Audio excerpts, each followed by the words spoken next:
All right, good evening. Welcome to another edition of the LT11.TV talk show. It's our second episode. We're back here in Boulder, Colorado, down in Studio B at the LT11 headquarters at the Riverside. And while I like to think all of our shows have been special, all one of them so far, tonight's show is extra special. Tonight is the world premiere of the Real Rock Tour, its 8th edition, and we're really excited to be joined by several Real Rock Tour guests. A little bit later, we're going to be joined by some of the athletes, but right now, we are joined by Pete Mortimer from Center Films and Josh Lowell from Big Up Productions. Guys, thanks for joining us. Hey, Brian, thanks. So let's start off with an easy question. Years of success for the Real Rock Tour. It's getting bigger and bigger every year. Which one of you wants to take sole credit for the idea of starting the tour? Sole credit.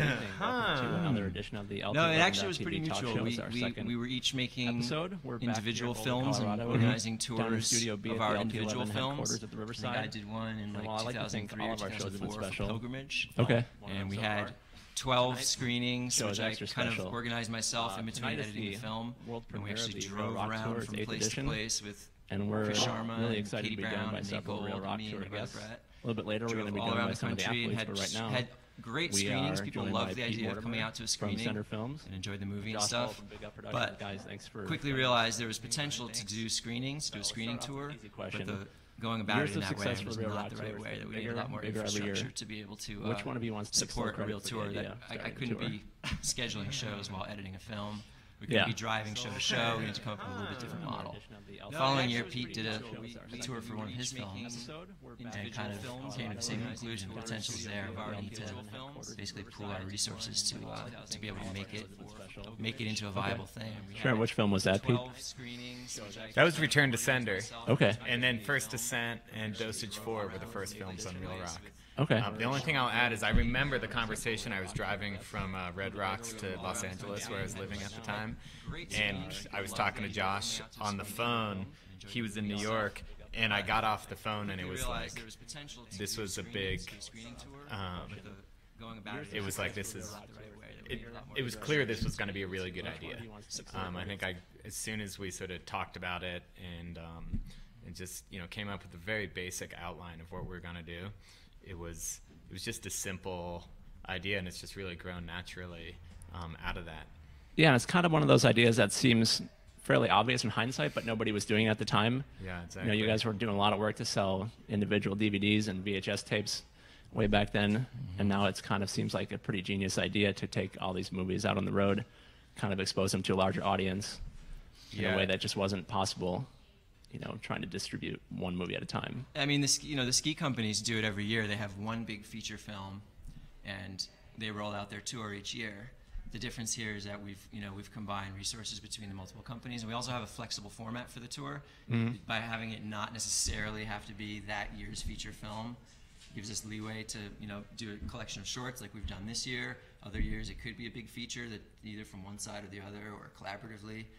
Someday it might not be us making the films, it might be someone else making the films. It's more just the vehicle and the medium for delivering it. Yeah, so the first few years it seemed like it was more so the first way you described it, where you had feature films, you had Progression, King Lines, Return to Sender, First Ascent. And in the last few years it's been more short films. Has that been a conscious choice that you guys have made in the last few years, or is it just kind of the way that it's worked out?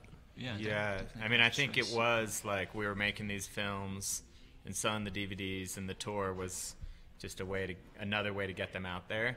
I think by the third year of the tour, it had started taking on a life of its own, and it became the purpose. And then we started creating a program around the tour. And so even though we make, the last 3 years we've made short films, we kind of look at it as one big, like Real Rock is a big feature film. Like we're really curating, the edit on one film is really affected by the content of the other films. Sure. So even though they're short, and the nice thing with having a series of short films, it gives us more flexibility in style. You don't have to pick one style or a pacing even, and stick with that for the whole program and tie in these disparate parts into like one narrator voice or one motif. You can go from like a really visceral alpine film to like really fast-paced, high-speed bouldering film, and they can complement each other instead of feeling kind of out of place in the same movie. Sure. I think it also gives us the opportunity to bring in content from other producers when it's appropriate. You know, so if someone has an amazing short, like last year bringing in the shark's fin, the short from the Meru film that Jimmy Chan that was and great. Cirque did, and that just brings more variety to the program and more opportunity for new things. And I think the year before that you had the Cold piece, which was really great. Cold, like Corey Is it a Richards and coincidence Anson Fogel. that it's Alpine films that are more made by these independent guys? Yeah. It's not a coincidence. You're not going to see me on that mountain with a camera. So. No, I mean, But these guys are doing amazing work in extreme conditions, and we want to be able to include that in our. it's hard to believe share that they that can with get our footage audience. like that. It's not going to be us. In So. those conditions. The only Alpine stuff we can get is the Cineflex footage. Hey guys. Yeah, I know Jordan wanted to ask you guys some Stars questions are about here. Cineflex as the stars walk in. Yeah. So when you package these shorter films together, is that If we're boring, stay tuned. We got Yuji, Daniel, and Hazel coming up next. And Kevin Hogan from the North Face.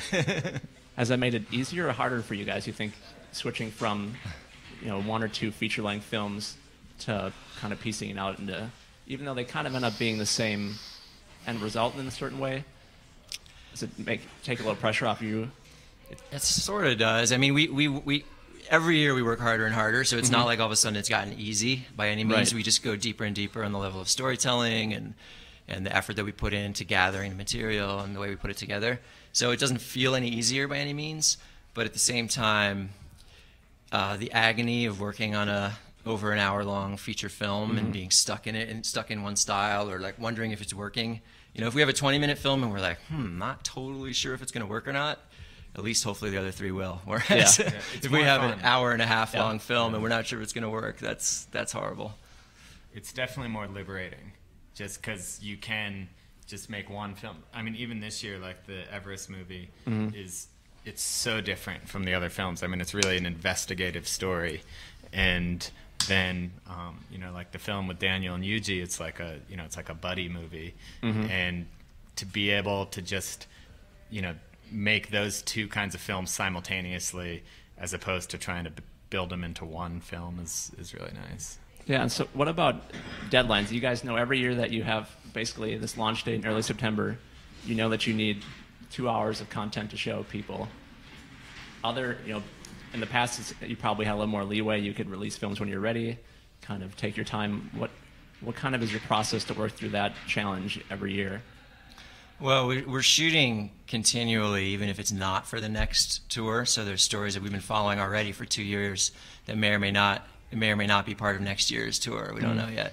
So we're always shooting. We're always stressing about what the lineup's going to be. That's for sure.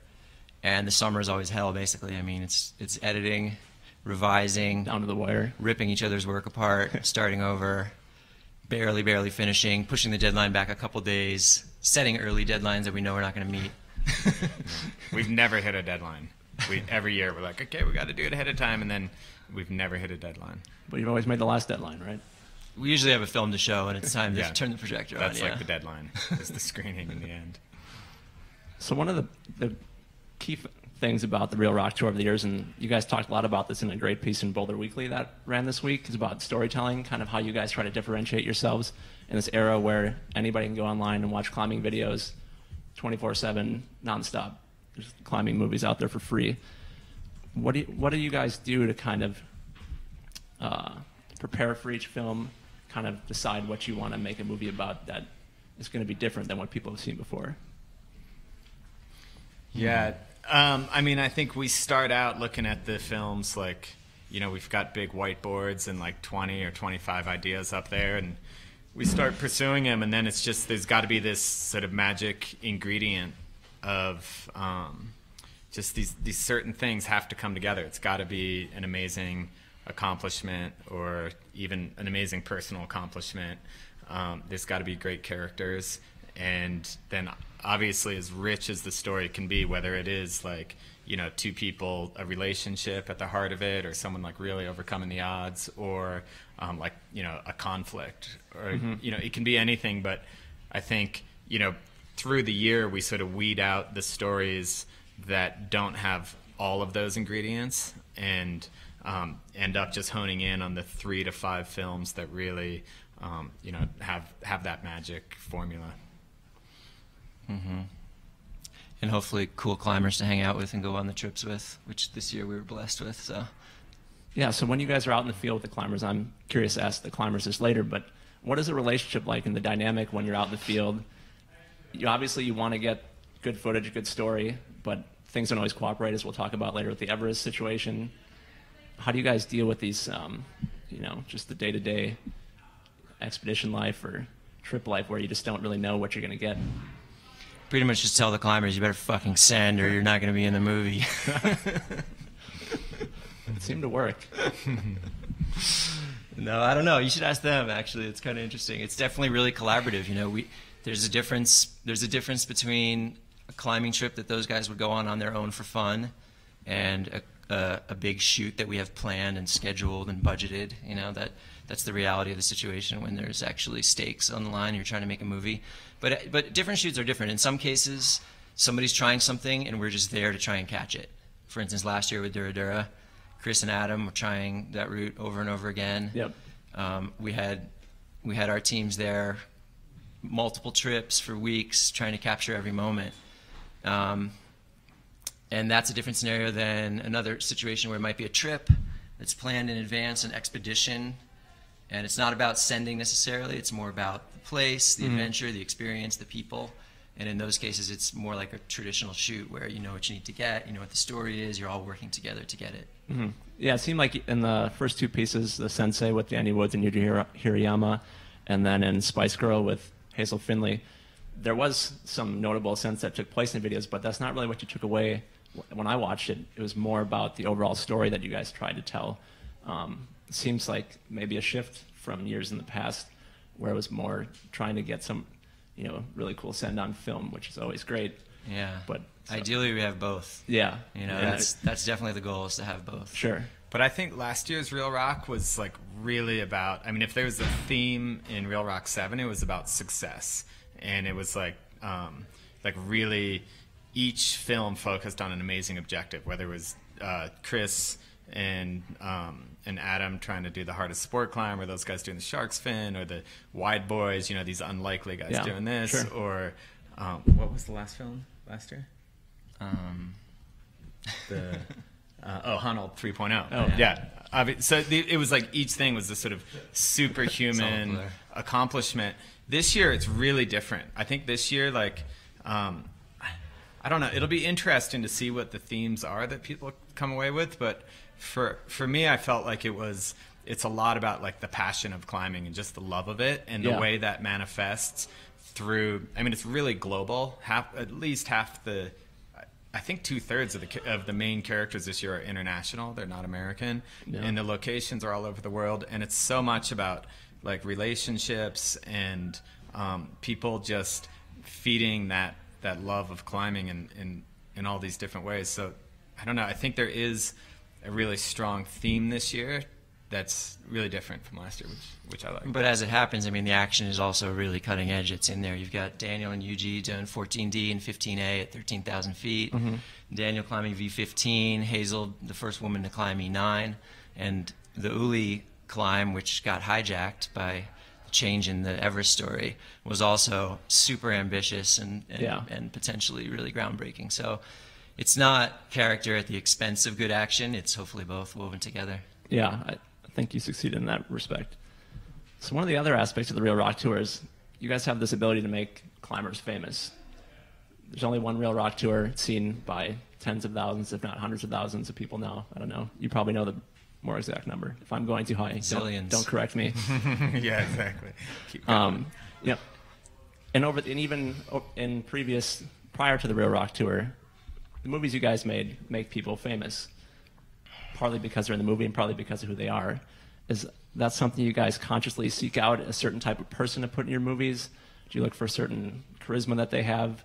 Or what is it that you guys feel like has been successful with the athletes you've featured over the years? I mean, I think we're looking for the same thing that anyone like who works at a TV network or who's like in the media. I mean, we are the media basically, and we're all sort of looking for the same thing. It's those those characters that just pop out from the crowd, or those stories that stand out. The climbers that, you know, it's like the Michael Jordans, the Lance Armstrong at the time, or whatever it is, the people who just sort of pop out from the crowd. And often if they pop out to us, they're going to pop out to other people as well. So I think some of that just happens naturally. And I do think Real Rock is at this cool stage where it's very core, and it's, you know, we come from the climbing world, and we're not trying to not be in the climbing world. Like that's our world, and that's the world we love. But Real Rock is starting to get seen outside of the climbing world. So it is this, it almost feels like, in a few cases, it's sort of this in-between, between the core world and then sort of the broader media world, where, like, if you see like Sketchy Andy on the halftime of the Super Bowl, you know, I mean, he was, when we met him, like, there were probably no one in this room even knew who he was. I mean, I just heard about him and then met him. I was like, okay, we got to do a film about this guy. And it was like just a core group of guys in Moab who were like, Andy's like amazing. And, you know, and then, you know, I think Real Rock was like a step, and then the next step was like halftime of the Super Bowl. Yeah, it was a pretty short turnaround on that. Yeah, and I think what we're the characters that translate to be, you know, someone who has the potential to become famous in the film, or to really carry a film, or to go on to other things. It's not so much about pure athletic performance, but to me, I always think of it as kind of like a vision thing. People that are doing something different, people that are taking new approaches, people that are relatable by regular people, as opposed to someone who's just, you know, so narrowly focused on a certain grade or something. I mean, you can make a story once about somebody trying to get to that next grade, but not over and over. You need different aspects, different personalities, and a sense of newness as well. Whenever we come across someone who's really going somewhere new that's related to climbing, that's exciting as far as a potential good story to tell. Okay, next topic is Mount Everest.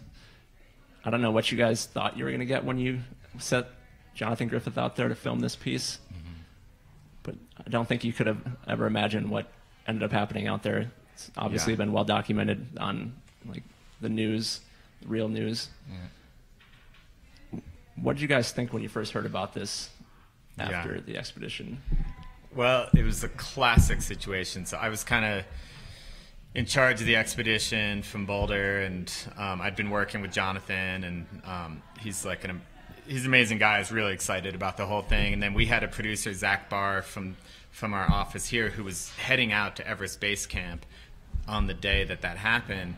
And we got an email from Jonathan, and he was like, it was a really short email. It was like, we almost got killed, movie's off, we're getting the hell out of here.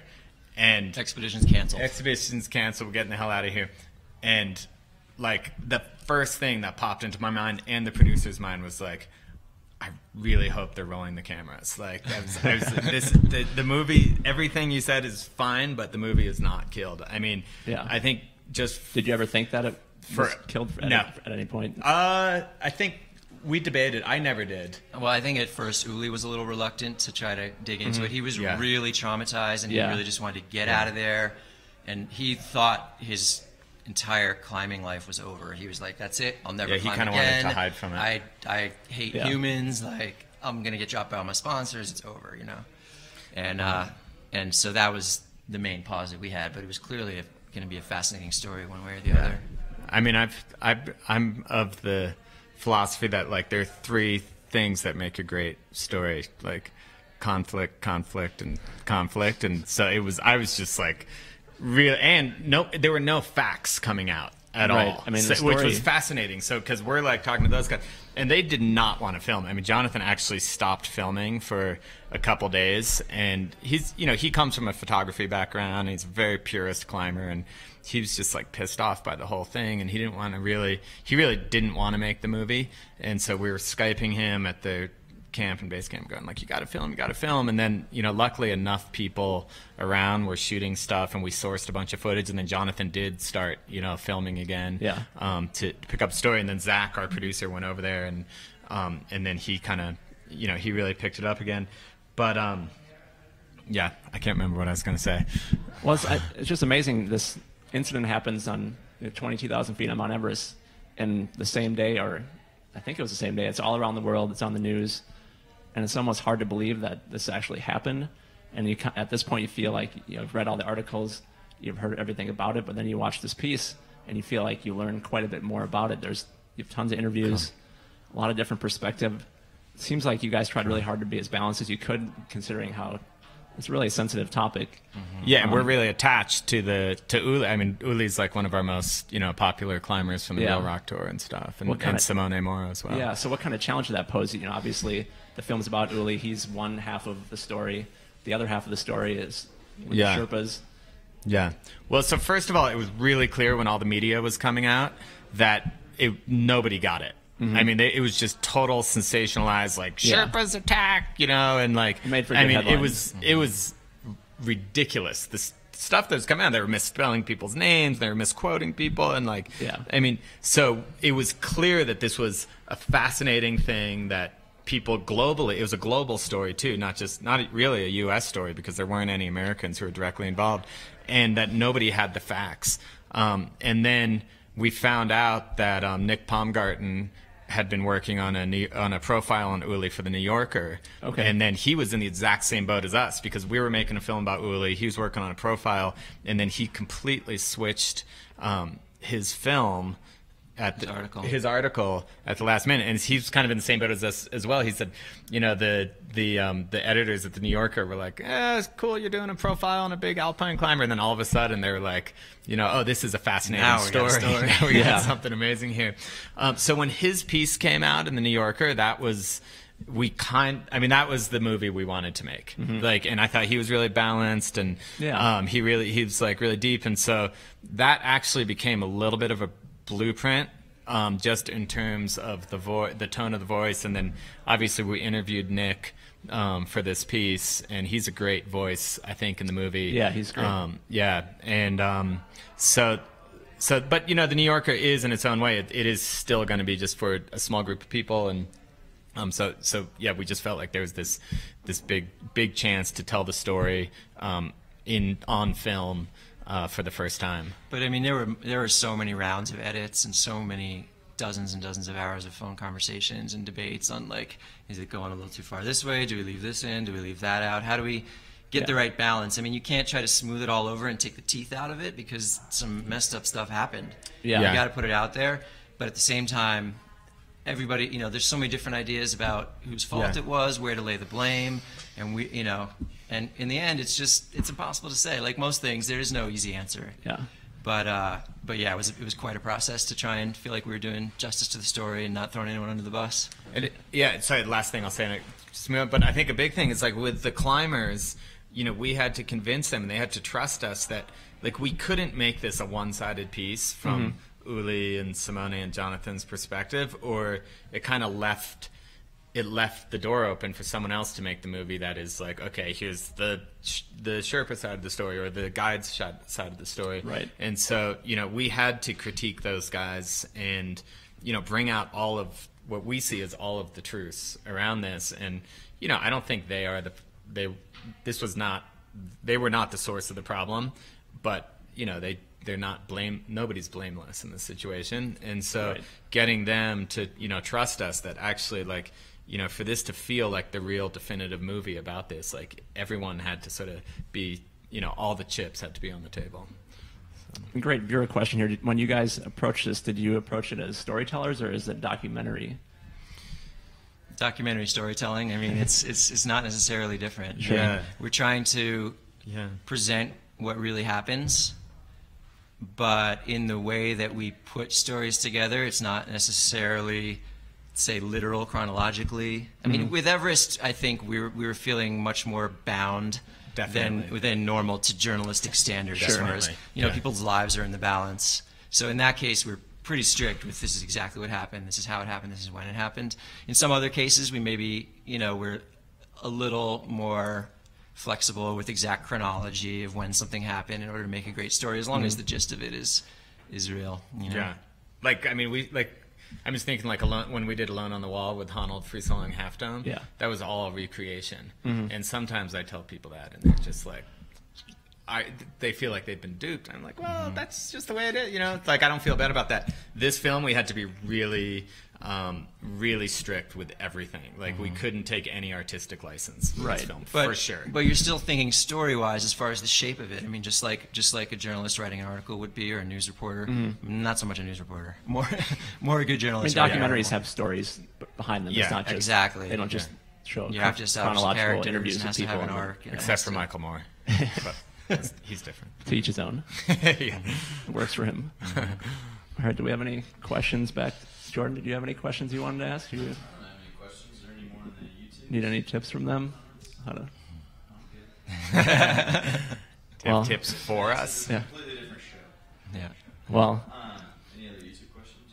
Or? one question Josh is probably tired of hearing about, one he probably never wants to hear again, is when will he make another dosage video? Dosage is probably retired. Feels like 5 was I'll a say round probably. number. 5 was a nice round number. I feel like the proper venue for those sorts of pieces, you know, an 8-minute or a 12-minute, mostly action-driven little short, those belong on the web now. It's kind of funny because the original idea for Dosage was a series of web videos. Right. That was in Climax 2000. Media. Yeah, and it was a little ahead of its time then, you know.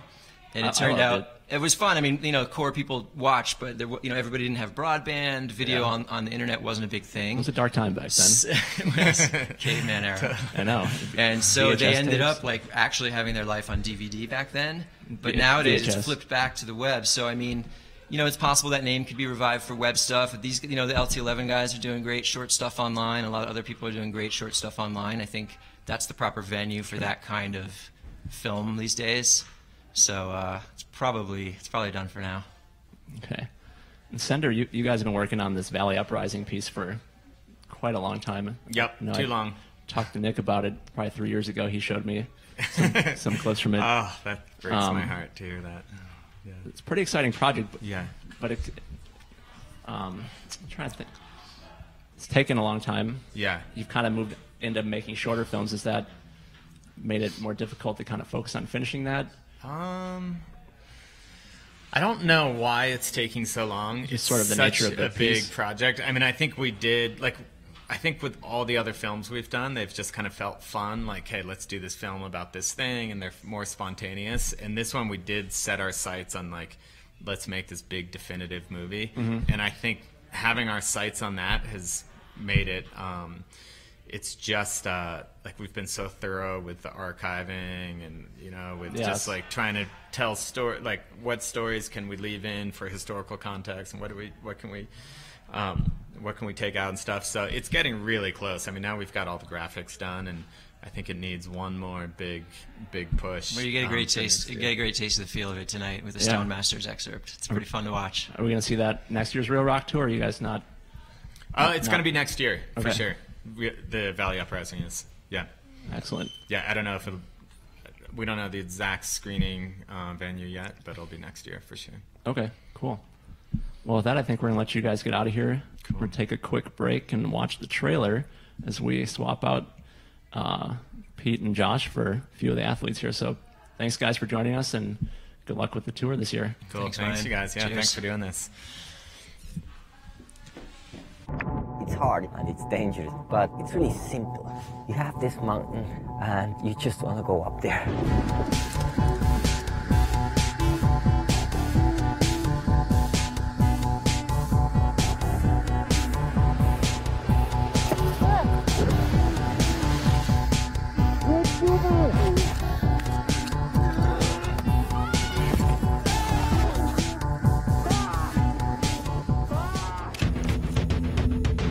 今までにたくさんのことをしてきたんですけども、まだ大きな夢が一つあります。完登したいなと思ってます。あ、怪物が来たんだと。Yuji's the sensei. ダニエルさん。 He's like Mr. Miyagi. British trad climbing really isn't for the faint-hearted. You need to have balls. Then along comes Hazel. She's really good at staying focused when things get a bit spicy. The danger itself is interesting. Am I risking my life now?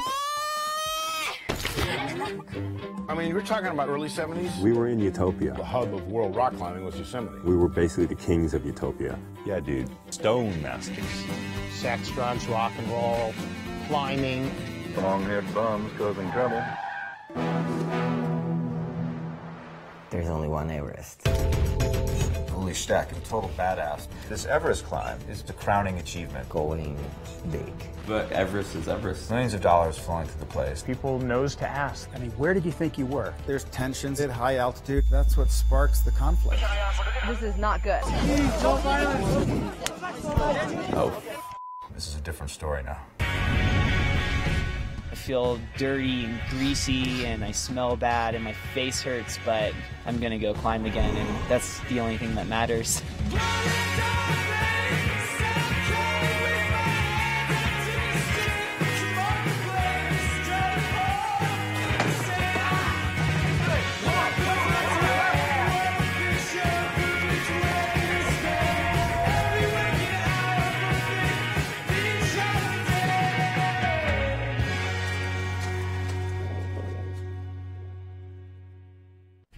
All right, we're back with our guests here. We're joined by Hazel Findlay, Yuji Hirayama, Danny Woods. Guys, thanks for joining us. Pretty exciting. So, Hazel, you're in a film called Spice Girl, where you do some climbing in the UK, and then you go to Morocco with Emily Harrington. Yep. What are your memories from maybe the trip to Morocco? I have good memories. It was fun. Yeah. I got to know Emily really well, which was super nice. She was a really good partner. Had you climbed with her before? A bit, yeah, but nothing like big or serious. Mm-hmm. So we definitely like learned really quickly to work together. But yeah, it was good. Great. And Daniel and Yuji, you guys climbed in Japan and Borneo. How was that? It's kind of crazy. Really? No, it wasn't fun. Daniel, you've been to Japan previously, or it's kind of hard to tell which year, because you've been there 2 years, right? Been there 2 years now, yeah, and this was kind of my longest trip to Japan, the second time going, and it was just as crazy as the first time. Mm-hmm. For me, Asia is kind of, it's on the other side of the Pacific, so it's way different than America, and it's cool though, because like I went there and there's a definite language barrier, and even just how most people act and stuff is way different than the US, so it's cool to go and like learn their lifestyle, and it's very respectful, and like I said, I guess there's a line in the video I say it's like organized chaos, and it's kind of like that, you know, it's your mind's blown, but you never feel, I guess, tunnel vision, if that makes sense. So it's fun. Got to meet Yuji too. Yeah, did you met him before? Yeah, actually, like we met several times in meeting, you know. But otherwise, seriously, we climb never. You know? Yeah. But like I really wanted to see how he climb on my climbing competition, and he did really good, and I could see his potential so much, you know. So why not? He's pretty to good go, at competing, yeah. Yeah, and climbing. Why not to take him, you know, to Kinabalu, and then finally, like, we went together. Yeah, so Borneo looks amazing. Yes. The rock formation there is one of the coolest I think I've ever seen on film. Where did you hear about that? Okay, actually, I was reporting for TV program for Japanese TV, and then it was like a showing nature from the ground zero to 4,000 meter, and so like, and then at the end of travel, I found lots of rock formation at the top of Kinabalu, and then I really wanted to coming back one day, and past 10 years, I realized that, you know, went together with these guys. And yeah, it's a really amazing looking place. All right, so let's talk a little bit more about the films. Daniel, other than the virtues of sunscreen, what did you take away from your time with Yuji and Borneo and Japan? It definitely, the trip was a life-changing experience. It'll for sure be a trip that I'll always remember, and I think definitely just, I guess, like learning how to adapt to that kind of an atmosphere, and that was the first time I've ever like lived on top of a mountain and had to deal with extreme sun and extreme cold and winds and stuff. And I guess the best memory I have is the first day we get there. It's blistering cold and like pretty much shit out. It's like heinous. And how far do you guys have to hike to get up to where you're climbing? Man, we hiked like 8 kilometers or 9 or yeah, it's like so it's just like another Saturday in Colorado. Like, yeah, exactly. To refuge, it's like 7 hours, 6 hours. Not so far. Yeah, 6-7 hours. Yeah, it's pretty long. But I think the elevation gain that you make is really dramatic. So you start out good, and then all of a sudden the altitude just hits you all at once, and then you're like, oh, I can't breathe so well anymore. So you have to kind of pace yourself on the hike up and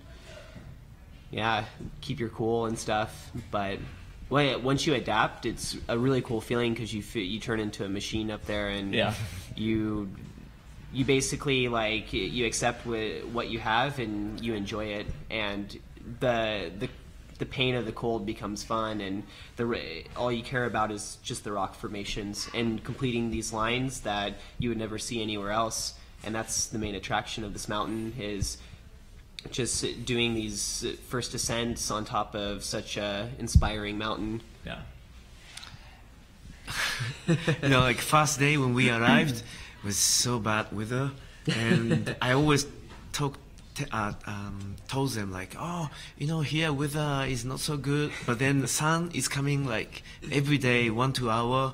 But then I was so nervous, because all the time wind so strong and the rain so much. But then finally it was good. Like after 2 days, I think we had 3 weeks sunshine and good weather. Yeah, for perfect weather the whole time. Yes. It's cool. We ran out of water once, but luckily it rained the night we ran out, so that's always good. It replenished it. Just like I think we had a best condition all over. Yeah, great. Definitely, like the dynamic was cool too, because like we all were like basically overcoming this main obstacle together. So I couldn't imagine like going up there solo or even just with one other person and trying to survive. Like I think all of us as a group kind of entertained each other and got people psyched. Yeah, like got us psyched to just go out each day and perform. So kind of the overarching theme of yours, of the sensei piece, is kind of tutelage, Yuji taking Daniel under his wing, and then Hazel, in your piece even, there was kind of the sense where your dad had kind of brought you up and kind of showed you the way, and then later with Emily, you kind of took her under your wing and showed her the ropes, so to speak. Talk a little bit about that. Climbing with your dad is talked quite a bit about in the piece. What it was like to climb with him and learn from him. Yeah, it's kind of funny growing up with my dad because he didn't really leave much room for being afraid and stuff. So I just remember being down the climbing wall and getting up a few clips or whatever and starting crying or whatever, and he wouldn't let me down until I'd gone to the top. And he's got some strict ethics about trad climbing and about on-site climbing, and that is rubbed off on me, and now I still climb still with thinking of those ethics and those values. Sure. Let's see what else we got here. I guess one of the things I really took away from your piece, especially Hazel, was how much fun it seemed like you're having. And at one point you're upside down when you take a fall and you're upside down, and even though you still have 3,000 feet of climbing to go, you don't seem upset, you don't seem bummed out, you don't seem discouraged. Is that just your personality, or you just doesn't come through? I mean, I often, I'm not a monk or anything. I definitely get upset sometimes about my climbing.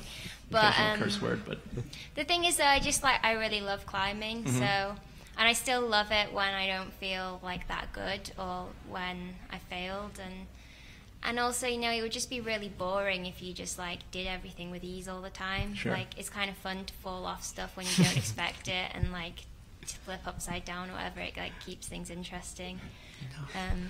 So yeah. Interesting is one word. I know I would have screamed, but I probably would have too. Yeah.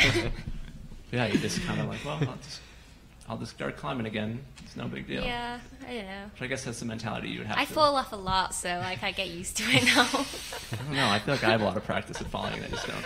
It's not the same. It's even different. You and Emily are quite different. I think maybe just because you have a lot more experience. Like you said, you've kind of come up in this culture where you probably take a lot more nasty falls, and you kind of get into hairy situations, and it's just something that you're more used to because you've been doing it for so long.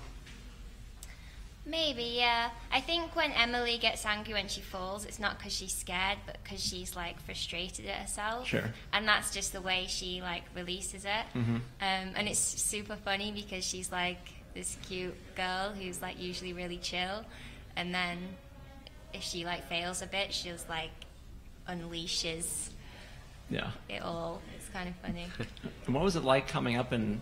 It seems like the UK climbing scene has got to be mostly male dominated as far as, you know, hard trad climbing, head pointing, that sort of thing. What was it like being a woman coming up in that world where it's just all guys, you know, trying to show off for nobody, basically? I don't know. I guess I like didn't really worry about it too much. Mm-hmm. Like I just think about my own climbing and what I want to do, and when I looked around and didn't really see many other women, it never really like factored massively.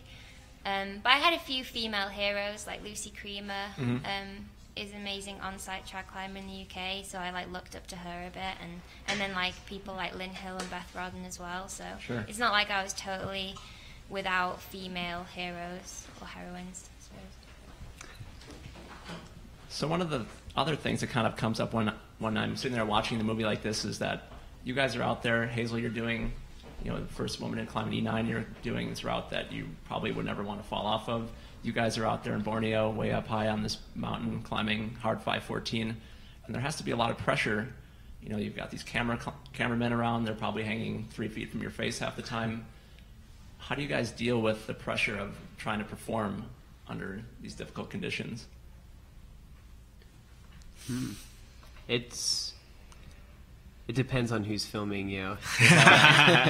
Like, luckily, like everyone, like when we went to Borneo, Chuck Freiberger filmed us a lot when we were there, and then when I went to Japan, Brett Lowell filmed that whole trip, and Nick Rosen just directed him and stuff. Okay. But it was, they're good friends, so they're very casual to hang out with, and it's, when they put the camera in your face, you feel natural because you know that it's a friend putting a camera in your face and they just want to capture your story, you know, so. And especially for me, at least when I'm climbing and I'm kind of scared, like run out and stuff, and there's the cameraman right there, it kind of puts you at ease a little bit. You're like, okay, keep it together, like get the shot and just get out of the danger zone and clip the anchors. Well, especially at the point where you're climbing hydrangea, there's like 20 people standing around, it looks freezing cold out. It doesn't seem like you had a lot of time, but somehow you still executed. Japan was a different place because they're very precise with time. So they're like, we go to Shiobara for 2 days, and then we don't go to Shiobara again, even though I had like 8 days in the trip, and I was like, oh man, I have like 2 days to try to climb D15. So if the weather ends up being bad, then you're kind of screwed. So, but I think actually having all the camera people there and that vibe kind of gave myself that extra adrenaline rush to try hard, so it helped in the end, I think. Mm-hmm. Yeah, I think I have the same way, you know, like if I have a photographer around me, I have more power, and I feel like, you know, I can do it, you know. If I'm alone, I think I lose my power too, you know. So I think it's nice to have people around us, and especially for me, it's good to have a photographer or video crew to take the moment, you know, while I'm red pointing or while I'm disappointed. Or you guys never have to make your own home videos. You just have somebody else shoot them for you. Yeah, but it's a really, for me, it's actually comfortable that people around me, and I'm really psyched also, you know. What about you, Hazel? What's it like when you're kind of out there on the sharp end, putting in gear you're just not really sure about? I just tend to like not even think about it.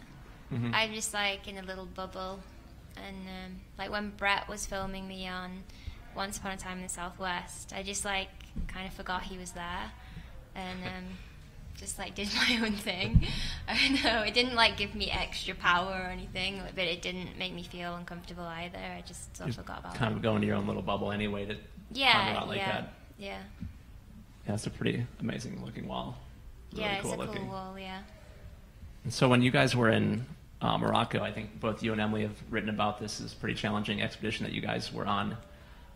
Just really tough climbing and conditions. And how do you kind of balance what you want to do with what the camera people want you to do? You know, they've got the story they want, but you're, you know, a person that you have things you want to do. How do you balance that? It was quite difficult in Morocco, actually. There was like a lot of different characters on the trip, and a lot of people wanted different things out of the trip, but we all just like talked a lot about it and about what we were going to do and about planning it, and we just all came together and we came up with solutions that that were good for everyone. Mm-hmm. So I mean, it wasn't like obvious straight away, but we worked at it as a team and came up with it.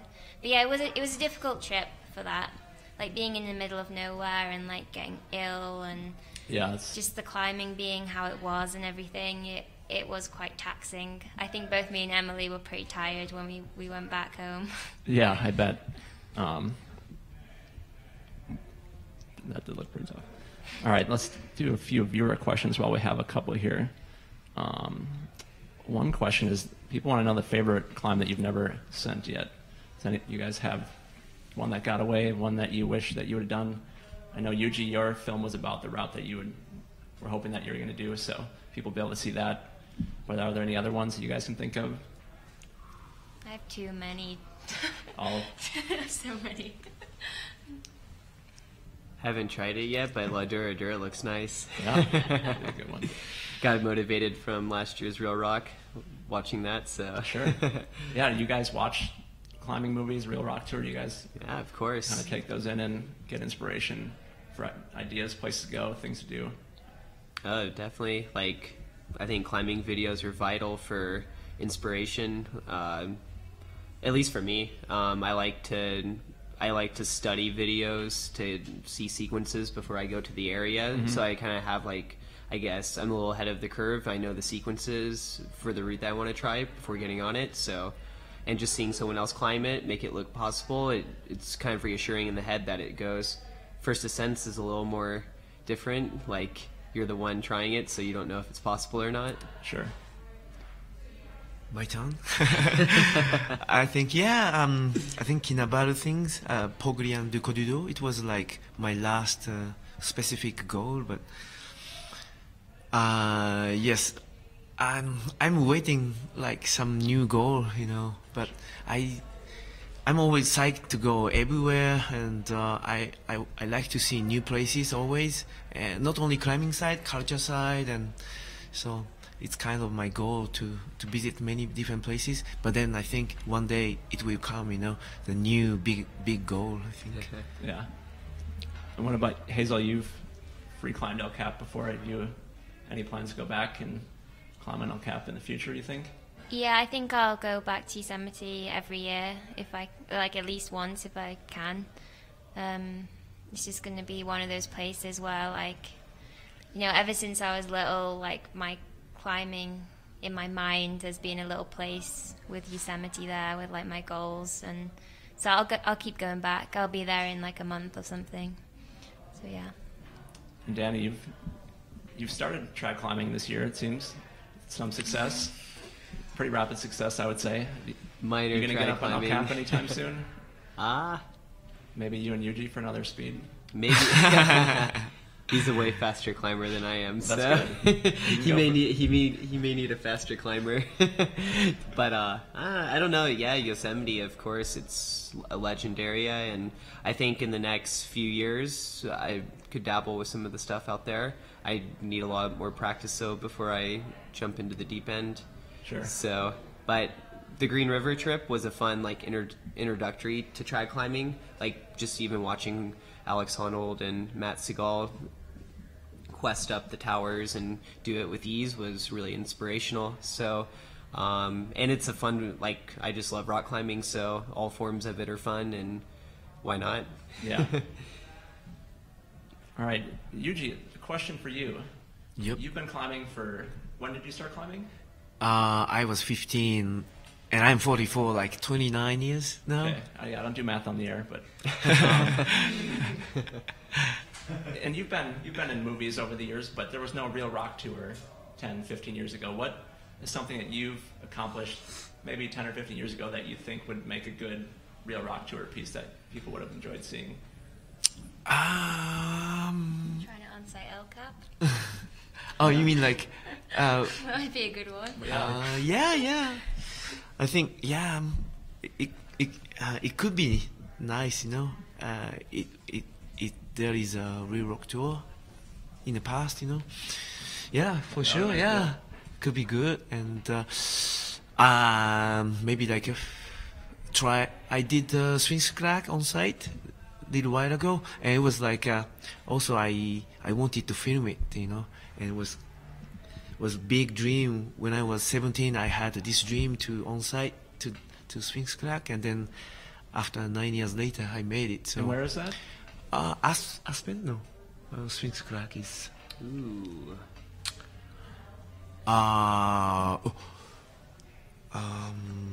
South Platte, Colorado. South Platte, that's okay. right. Yeah. Okay. It was like I didn't know where. I didn't know anything, you know. I just went to Neptune Mountain Shop, and then one guy, I remember his name, Brett. He explained me, you have to drive this way and this way, and it's going to be hard to arrive at the cliff because it's like the water quite a lot to pass the river. So actually, how I did, like, I pass private land, like, you know, walk like this. Okay, nobody's watching this. It was nice to film, you know, maybe. And then we arrived, one photographer waiting at the top, and then I made it. So, but like, yeah, it was. It should be good that if we took some film and what's going on, you know. And obviously, as part of this tour, you guys are going to become even more well-known than you are already. How do you guys deal with people recognizing you, being famous, celebrities in the climbing world? What's that like? I know Yuji checks his hair. Yuji's pretty like in Japan. You must be like Brad Pitt or something. No. Like the Japanese Brad Pitt. No, actually, walking around, no one knows me, eh? No way. So just. Normal people know. But then maybe after Real Rock Tour, I need sunglasses all the time, you know. We should just get some masks, like not wearing masks from now on. But yeah, I think now Real Rock Tour become bigger and bigger, and people are really focus on it. So it's good to inspire them as well. Yeah. You know, it's like we're getting, I guess, famous from these films, but a lot of the people that will watch these films will probably see them at the same time at the Crags during the weekends and stuff, and they'll probably bring up the films and ask us questions, and that's what our job is to get them psyched, and that's why we're doing it. So yeah, it's cool. It's like our job is to inspire and to help people push their limits as well. Sure. What about you, Hazel? Is it any different in the UK or? What do you mean? Like, I suppose you must be fairly well known within the scene there. Just the thing is, though, Brits don't really like going for the whole celebrity thing like Sure. they do in the States. So, like, if people know me at the Crag, they don't say anything. Sure. It's really good. Maybe you can get a little flavor of that while you're out here. Yeah. Americans can go kind of crazy. Japanese, they go very crazy. Yeah. You walk into the gym and it's like flash of lights. Yeah. Cameras going off. You're like, oh, whoa, where am Ryan I? for the Lots autograph of autographs. Gotta get those autographs. Photos. Yeah. All right, so we're just about out of time. Just a few minutes left. Let's talk about what you guys are up to next. Any plans, trips that are interesting coming up? I know, Hazel, you said you might go to Yosemite soon. Yeah, I'm going to South Africa before that as well. Oh, where in South Africa? To track climb all over, loads of different spots. So, Is that with Alex Honnold? yeah. Okay, Yeah. cool. So that'll be fun. Okay. I've heard of him. Me, not like specific like travel, but now I'm traveling actually in Boulder, Colorado, and we have done sports climb, bouldering, and then we want to do a little bit of trout climb. You know, Okay. I want to taste all different things, and then go back home. I have a bunch of bouldering comp to organize, but then between bouldering comp, I go to China and maybe Philippines, all the new places to visit. And next year again, go back to Kinabalu. Maybe I'm going to finish Tinipi. Nice. And so, but yeah, I think lots of destination coming up. So never ending, Yeah, never stops. I'm gonna keep it local for a little bit. Climb at Rifle, the Fortress, and then I think in November go to Spain for a month. Okay. Maybe try Dura Dura, and then yeah, I'm really bad with planning more than a month in advance, so we'll keep it at that. Well, let's see how your memory is. You were just in Rifle a couple days ago. You remember being in Rifle? Yeah. It's a good time. I know. Daniel, you climbed a number of hard routes and. Yeah, it was fun. Good time, we had man. some takedowns. Yeah. Give me a little update on what Yuji was up to. What's up to? Oh, there? Okay. Yeah. What?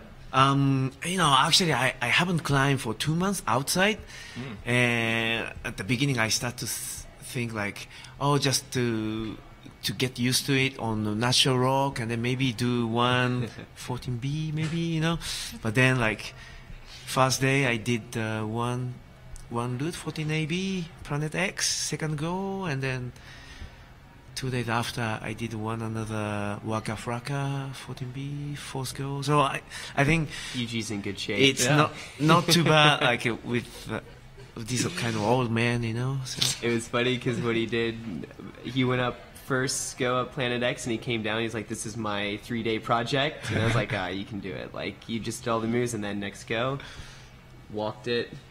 You gave a couple yells at the top, but you held it together." I was Your so 3-day project went second try. unexpected, But I'm so happy, And It's great. It's great with these young people, gain the energy and then not only Dave, Daniel, Dave was there, and some other good climber, Toru with young Japanese boy. Sure. Very nice. Yeah, good vibe. Sounds great. All right, I think we're just about out of time, getting the end sign here. So thanks again to Hazel, Yuji, and Daniel for joining us, and Pete and Josh for joining us earlier. Go to realrocktour.com if you guys want to find out where you can see the show this year. Thanks again to LT11, Bo Kaler, for the assist on the knobs over there with Jordan Shipman. And we'll see you guys next time.